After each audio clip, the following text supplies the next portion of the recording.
এবার পুলিশ হেফাজতে সাবেক মন্ত্রী লতিফ সিদ্দিকী মুক্তিযোদ্ধাদের নতুন প্ল্যাটফর্ম মঞ্চ ৭১ আয়োজিত এক অনুষ্ঠান ঘিরে ব্যাপক উত্তেজনা তৈরি হয়েছে।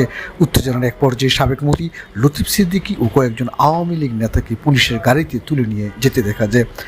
বৃহস্পতিবার অর্থাৎ আজ দুপুর ১২টার দিকে ঢাকা রিপোর্টার্স ইউনিটিতে এই ঘটনা ঘটে।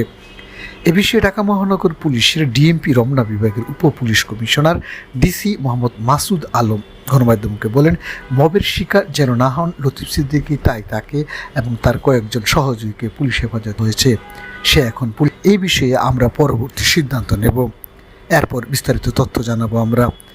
এর আগে সকালে ঢাকা রিপোর্টার্স ইউনিটির শফিকুল কবির মিলনায়তনে আমাদের মহান স্বাধীনতা যুদ্ধ এবং বাংলাদেশের সংবিধান শীর্ষক গোলটেবিল বৈঠকের আয়োজন করে মঞ্চ ৭১। এতে প্রধান অতিথি হিসেবে উপস্থিত থাকার কথা ছিল গণফোরামের সাবেক সভাপতি ডক্টর কামাল হোসেনের। এই অনুষ্ঠানে একদল লোক লতিফ সিদ্দিকীকে ঘিরে ফেলে এবং তাকে আওয়ামী লীগের দোষর আখ্যা দিয়ে বিভিন্ন স্লোগান দিতে থাকে। শিকর নিউজ ডেস্ক, ঢাকা।